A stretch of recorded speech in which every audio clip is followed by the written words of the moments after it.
As the Russians like to say about their so-called special military operation, in early August everything was going according to the plan.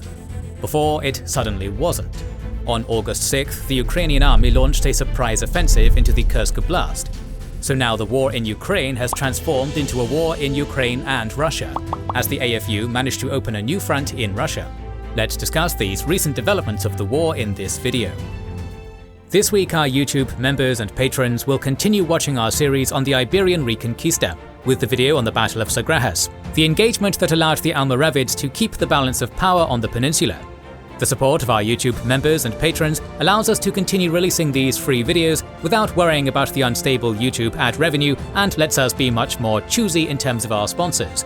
You can join their ranks via the links in the description to get access to 2 weekly exclusive videos, with more than 150 right now, including the series on the Pacific War, Fall of Sparta, First and Second Punic Wars, Russian Revolutions and the Civil War, Italian Reunification Wars, the Albigensian Crusade, History of Prussia, Biography of Sulla, Reconquista, World War II North African Campaign, the Persian Wars, and much more. Thanks for your kind support. Without further ado, let's dive into the most important development of August in this war. On the morning of August 6th, the Ukrainian forces entered Kursk Oblast from the Sumy Oblast with tanks and armored vehicles. Initially, Russian military bloggers and many independent observers dismissed this assault as another incursion of the Russian Volunteer Corps. Some commentators criticized the Ukrainian command at this stage, accusing them of expending valuable manpower resources at a time when the AFU has been struggling in Donbass. However, very soon it became clear that this was not just another small-scale incursion into Russia, but a proper offensive. Elements of the 22nd Mechanized Brigade, the 80th and the 82nd Air Assault Brigades, and several other units of the regular Ukrainian army attacked the Kursk Oblast from 3 entry points: Nikilevo Darino, Sverdlikovo and Oleshnia. Within a day it was confirmed that Ukraine had captured 11 villages and towns in the Kursk Oblast, advancing via the R200 highway and entering Sudzha, along with making progress towards Koronevo in the northwest via the 38K030 highway. Russian military correspondents reported that the depth of the Ukrainian advance was 15 kilometers and the width was 10 to 11 kilometers. How on earth did the Ukrainian army pull that off, taking the Russians by surprise in an era when virtually any movement on the battlefield can be seen through the eyes of drones? Well, first of all, the Ukrainians managed to ensure operational security to perfection. There were no indications from the Ukrainian or Russian side about the accumulation of forces by the AFU on this section of the border. This speaks of the negligence of the Russian command and how they were ultra-focused on their operations inside Ukraine at the expense of what was happening on the border. Second, Ukrainian command reportedly gathered a significant number of drones, short-range air defense systems, and electronic warfare tools for the Kursk offensive. According to a Forbes article, the Ukrainians managed to blind the Russians in the Kursk Oblast. At first, they brought down Russia's screen of aircraft-type reconnaissance drones, effectively blinding commanders to what was happening. Then they jammed Russian communications and drone control frequencies by bringing short-range jammers closer to the Russian positions. Along with many other things, the war in Ukraine has been about the constant struggle between drones and electronic warfare tools, and on the Kursk front, the Ukrainians initially got the better of the Russians. Problems with communications and an inability to properly use their drones for reconnaissance and airstrikes meant that the Ukrainian ground assault had the element of surprise against the Russians. As it turned out, the Russians were extremely undermanned in the Kursk Oblast, even though it was right on the border. And those on the border were conscripts and some Chechen fighters from the Amat battalion. They were mostly armed with light weapons and had slim chances against the experienced Ukrainian units, which also had the element of surprise working in their favor. Hence, almost immediately we saw videos of scores of Russian conscripts being captured. Within a day, the Ukrainians advanced past 2 Russian defensive lines, something they failed to do in the summer counter-offensive. This demonstrates that defensive lines, trenches, minefields and fortifications are only as good as the units defending them. They multiply the defensive advantage, but only if units manning them are ready to offer any resistance. In the first couple of days of the Kursk offensive, it was difficult to talk about the front lines because the situation was extremely fluid. The Russians were retreating or being captured. When the Russians wanted to fight, the Ukrainians bypassed them to further their advance. As a result, some Russian units remained in the Ukrainian rear, making them vulnerable to encirclement. Furthermore, the Ukrainians would send small units with 1 or 2 vehicles kilometers away from the main forces, creating confusion within the Russian lines. According to a Russian Telegram channel, these small groups move in between Russian formations and probe for weaknesses. If there is significant resistance from the Russians, they would try to avoid it. If they face a smaller force, reserve units join the attack and ensure progress. On the second day of the Kursk offensive, reports about the Ukrainians bringing fresh troops, equipment, and in general establishing logistics started circulating. Later, it was claimed that they'd started to construct defensive structures. This is a clear indication that the Ukrainians intend to stay in the areas of the Kursk Oblast for as long as they can and need to. By August 8th, the Ukrainians had captured the Sudzha gas hub and most of the town of Sudzha. In the following days, fighting in the Kursk Oblast continued, with the Ukrainians trying to consolidate their gains and push forward, while the Russians were hastily bringing reinforcements. On August 9th, Ukraine destroyed a Russian column moving towards the front line with a HIMARS strike. The footage showed 15 burning military vehicles. Around the same time, the Ukrainians opened another axis from Guevo, which eventually linked up with the Ukrainian grouping in the Sudzha sector. The Russians responded to this unexpected crisis by ordering the evacuation of thousands of residents of the Kursk Oblast and sending new troops to the Kursk front. There have been some reports about units from Ukraine being sent back to oppose the AFU advance in the Kursk Oblast, including elements of the 810th Naval Infantry Brigade and the Pyatnashka Brigade fighting in the Pokrovsk sector. However, the Russian command is seemingly trying to avoid weakening their forces in Ukraine too much and scrambling to find reserves that are not engaged in the war. And several reports from Russia indicate that the Russian command intends to send conscripts. Remember that Russia still has mandatory conscription into the army, but conscripts get very basic military training, if any at all, during their time in military service. Time and again, Putin promised the Russian public not to send conscripts into Ukraine, but the crisis in Kursk may have forced him to consider this politically risky step. At the beginning of the battle, some conscripts were captured, while others made their way to Kursk, supposedly to safety. But now they are reportedly forced to sign contracts with the army. There are claims of conscripts from Samara and Murmansk being sent to the Kursk Oblast as well.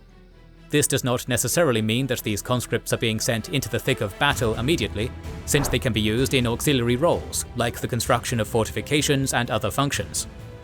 Still, after the initial shock of the first couple of days, the Russian resistance to the Ukrainian pressure in the Kursk Oblast gradually increased. On August 9th, it was reported that Russia had managed to oust the Ukrainians from several captured settlements, including Snagost. At this point, the situation on the battlefield was still largely unclear, as Russian sources were making contradictory reports, while the Ukrainians followed operational security. On August 12th, the first meaningful official reports from both sides started to arrive. The Russian authorities claimed that 28 settlements of the Kursk Oblast had been occupied by the Ukrainians. Then the Ukrainian commander-in-chief, Syrsky, stated that the AFU controls more than 1,000 square kilometers of Russian territory, while President Zelensky claimed control of 74 settlements in Russia. The Ukrainian social media account Deep State provided a more modest figure of 44 settlements under AFU control.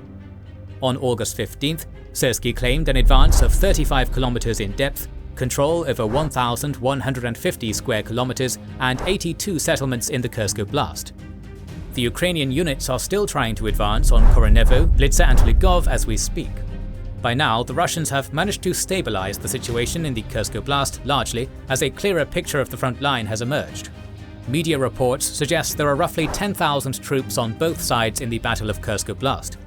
OSINT analysts state that the Russians are hastily digging trenches along the E38 highway, more than 20 kilometers further north from the area confirmed to be under Ukrainian control. Even though it may be overly optimistic to expect a Ukrainian advance to the E38 anytime soon, the Russians are clearly preparing for the worst. The important logistical points of Rilsk and Lygov, along with the Kurchatov nuclear power plant, presumed targets of the Ukrainian Kursk offensive, are just beyond this newly constructed trench line. The Ukrainian command has been, in general, tight-lipped about the operations in Kursk, and has not officially stated the targets of this offensive. Some presume that one of their key goals is the Kurchatov nuclear power plant, which they would like to capture as an asset to later use in negotiations for the captured Zaporizhzhia power plant. Other more conventional goals of the Kursk offensive are to stretch the Russian forces, destabilize the situation in Russia by inflicting a blow on Putin's reputation, and capture Russian territory in order to gain a stronger hand in future negotiations. Also, it proves to the Ukrainian public and the international community that the AFU is still more than capable of conducting successful offensive operations. So far, the Kursk offensive has been a significant boost of the morale of the Ukrainian army and the Ukrainian people, and has been its most successful operation since the liberation of right bank Kherson. But despite having a hard time in the Kursk Oblast, Russia has not stopped advancing in Donbass. Heavy battles are going on in Chasiv Yar, but the Ukrainians are still doing well to defend the city along the channel, using the high ground to their advantage. That has not been the case in the Pokrovsk and Toretsk sectors, though. On the 7th of August, the Russians captured Serhivka. By August 15th, they had also captured Zhelana and Olivka and gained ground inside Rodivka, Konstantinivka, and several other areas. At the beginning of 2024, the Russian army was 38 kilometers from Pokrovsk. Now they have only 13 more kilometers to advance before they reach this key town of Donbass. Why is Pokrovsk so important? It is a significant logistical node for Donbass. Losing Pokrovsk means losing a key supply line to many important areas of Donbass that are still under Ukrainian control. This includes Slavyansk, Kramatorsk, and Toretsk. The latter is already a site of bloody battles. Ukraine has been losing ground in the Toretsk sector since Russia launched an offensive there. On August 6th, the Russians took most of New York under their control. On the same day, the Ukrainian units enveloped between Zalizna and New York managed to withdraw from this salient. The Russians have already advanced to the limits of Toretsk, and now part of this town is under their control. Manpower and firepower shortages still remain a problem for the Ukrainian army in Donbass. Now that we know about the Kursk offensive, we can say that at least part of the Ukrainian shortages are caused by the redirection of resources for offensive operations. It makes sense to some extent if Ukraine reaches its long-term goals in the Kursk Oblast. Still, the Ukrainian army has been losing ground in Donbass for several months now, and the Ukrainian military leadership has yet to find a solution to this problem. The newly mobilized are presumably still training, but 3 months have passed since the May mobilization bill, and at some point, manpower issues can be expected to be less pressing. But not everything is going smoothly in this matter either, as according to the Ukrainian MP, Dmytro Nataluka, almost 800,000 Ukrainians have taken steps to avoid mobilization. In any case, we will see positive results of the mobilization for Ukraine, or lack thereof, by the end of the year. But attrition is getting the better of the Russian army too. A Bloomberg report cites 3 unnamed sources close to the Kremlin and the Russian Defense Ministry who claimed that local authorities are struggling to fulfill their recruitment quotas. Hence, Putin may decide to conduct another round of mobilization to cover for the exceedingly high losses of the Russian army in Ukraine. He may take this politically unpopular step to bolster Russian defenses of the border regions, which may act as a rotational reserve for the Russian units currently fighting in Ukraine. Notably, Ukraine is using Western equipment in the Kursk Oblast at the moment. Western armored vehicles, tanks and artillery in Russia have not caused a nuclear apocalypse brought to you by Dmitry Medvedev yet. Another Russian red line has been crossed, and Ukraine's allies continue delivering and pledging weapons. F-16s have finally arrived in Ukraine. The Economist claims that 10 out of 79 pledged fighter jets are already in Ukraine, with 10 more expected to be delivered by the end of the month. A lot depends on the speed of training of Ukrainian pilots. On August 5th, Ukraine received a $3.9 billion grant from the United States to facilitate the payment of salaries of teachers, doctors, first responders, and social allowances. A few days later, the Pentagon announced a new military aid package of $125 million, which includes HIMARS ammunition, artillery shells, Stinger missiles, Javelin and AT-4 anti-tank guns, HMMWV vehicles, and other important equipment. Germany is reportedly looking to provide more weapons and equipment to Ukraine by the end of the year. This will include 4 Iris-T air defense batteries, 10 Gepard vehicles, almost 30 Leopard 1A5 tanks, artillery systems and shells, and 400 mine-resistant vehicles, among other things. Meanwhile, Russia continues working closely with Iran to increase its military potential. In this period, Reuters reported that the Russian military is training in Iran on the use of THAAD-360 short-range ballistic missiles. Russia is expected to receive hundreds of these missiles. So this has surely been an eventful fortnight in the war in Ukraine. The Kursk offensive came absolutely out of nowhere, and if nothing else, it created a new front, as the Ukrainians did not intend to withdraw from the Kursk Oblast after capturing a portion. But all of it comes at the cost of even more human suffering and casualties in this war, launched by the imperialistic whims of Vladimir Putin. The British Defence Ministry claimed on August 3rd that the past 3 months have been the most deadly for the Russian army, with over 1,200 casualties per day in May. There are no new reports regarding Ukrainian casualties, but obviously an all-out war against Russia is exacting a heavy toll on Ukraine. In terms of visually documented equipment losses, we continue to rely on the great work of the Oryx blog. As of August 15th, Russia has lost at least 3,324 tanks, 7,287 vehicles, 284 command posts and communication stations, 1,329 artillery systems and vehicles, 404 multiple rocket launchers, 123 aircraft, and 141 helicopters.